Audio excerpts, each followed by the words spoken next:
प्रिय विद्यार्थियों, सुप्रभात।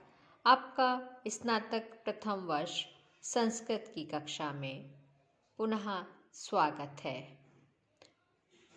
हम प्रथम प्रश्न पत्र में नीति शतकम का अध्ययन कर रहे हैं। पूर्व वीडियो में हमने नीति शतक का मंगलाचरण पढ़ा था, जिसमें कवि भर्तृहरि परम ब्रह्म का स्मरण करते हैं, उन्हें नमस्कार करते हैं। अब हम आज दूसरा श्लोक पढ़ने जा रही हैं। यह पद्य इस प्रकार से है। बोद्धारो मत्सरग्रस्ता प्रभवः स्मया दूषितः आबोधोपहताश्चान्ये जीर्णम् अंगे सुभाषितम्। बोद्धारः यानी विद्वान जन, मत्सरग्रस्ता ईर्ष्या से ग्रसित है, ईर्ष्या से युक्त है। प्रभवः जो प्रभावशाली जन है, अधिकारी जन है या फिर राजागण है, वे स्मया दूषिता, स्मया अर्थात अहंकार से दूषित हैं, अहंकार है उनमें। आबोधोपहताश्चान्ये और अन्य जो सामान्य जन है वो अबोध हैं, अज्ञान से युक्त हैं, इसलिए जीर्णम अंगे सुभाषितम। सुभाषितम जो सुभाषित है, सुंदर सुंदर जो कथन है, वह अंगे अंग में ही यानी मुख में ही जीर्ण हो रहे हैं, जीर्ण शीर्ण हो रहे हैं। यहाँ पे कवि भर्तृहरि कह रहा है, कोई भी व्यक्ति सुभाषित सुनना नहीं चाहता। समाज में तीन तरह के व्यक्ति हैं। एक तो है विद्वान जन, दूसरे अधिकारी जन, राजागण, और तीसरा सामान्य जन।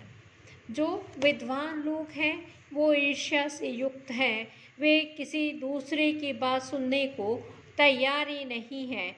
परस्पर उनमें इतनी ईर्ष्या है और ईर्ष्या के कारण एक विद्वान अन्य विद्वान के सुभाषित वचनों को सुनना ही नहीं चाहता। दूसरा जो राजा जन है, अधिकार जिनके पास है, अधिकारी जन है, वे अधिकारी जन या राजा गर्व से मदोन्मत्त है। उन्हें इस तरह की सुभाषित जो हैं, वे किसी का उपदेश सुनने को तैयार ही नहीं हैं, वे सुनना ही नहीं चाहते। और तीसरे जो व्यक्ति हैं वो साधारण जन हैं, उनमें इतना अज्ञान है और सुभाषित के वे महत्व को नहीं समझ पा रहे। अज्ञानी सुभाषित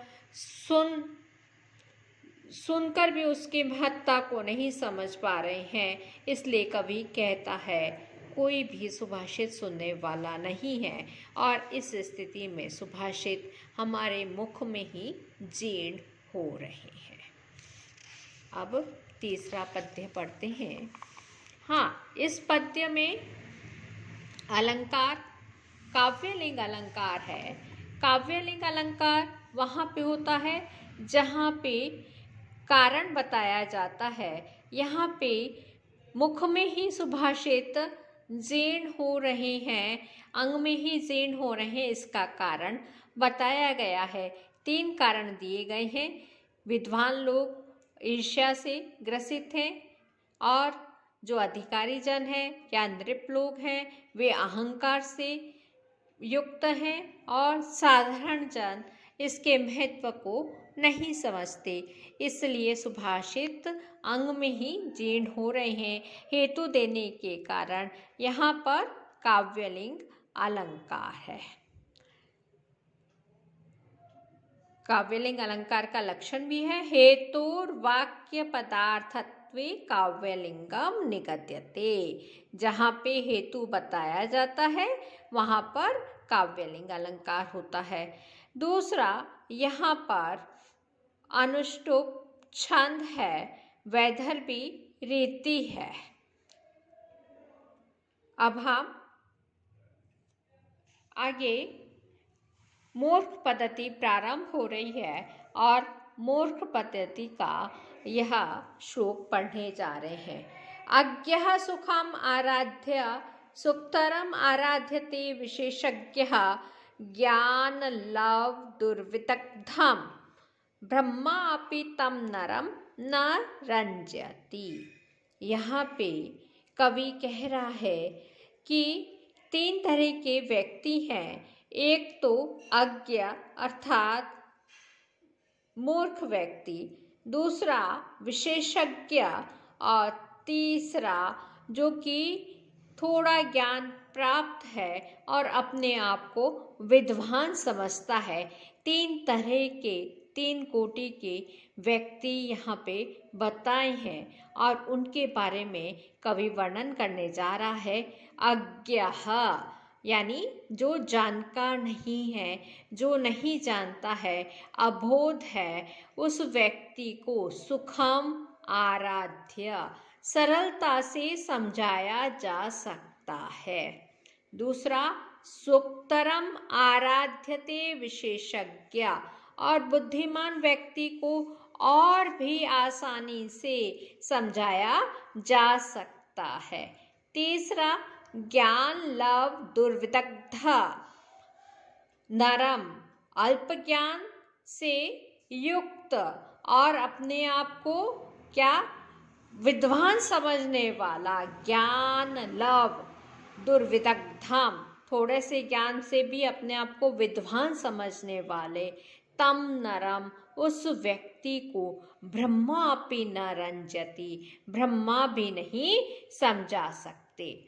अज्ञानी व्यक्ति को सरलता पूर्वक समझाया जा सकता है, विशेषज्ञों को और भी अधिक सरलता पूर्वक समझाया जा सकता है, किंतु अल्पमात्र ज्ञान से अपने आप को विद्वान समझने वाले व्यक्ति को ब्रह्मा भी नहीं समझा सकते।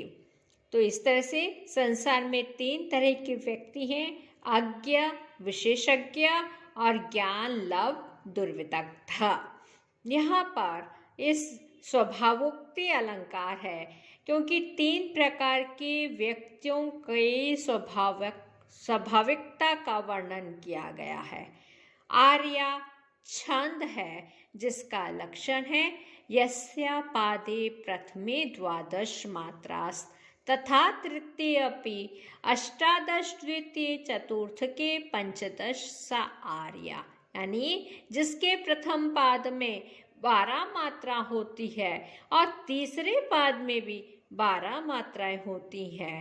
18 द्वितीय पाद में 18, चतुर्थ के 15 और चौथे में 15 मात्राएं होती हैं, वहाँ पे आर्या छंद होता है। प्रसाद गुण है, वैदर्भी रीति है। अज्ञः इसको कहते हैं जानाति इति ज्ञ नाज्ञः इति अज्ञः। यहाँ पे न्याय समास है। अब तीसरा श्लोक पढ़ना प्रारंभ कर रहे हैं।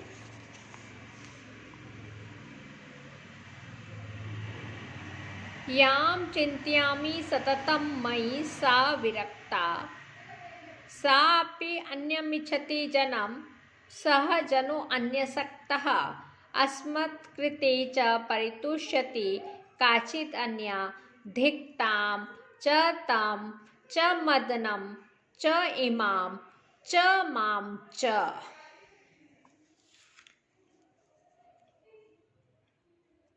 इस श्लोक में कवि अपनी प्रिया की दुष्चरित्रता को अभिव्यक्त कर रहा है और दुष्चरिता पे जो क्षोभ है उसको व्यक्त कर रहा है। या सततम चिंतयामि, जिसकी मैं प्रतिपल सततम लगातार मैं याद करता था, चिंतन करता था।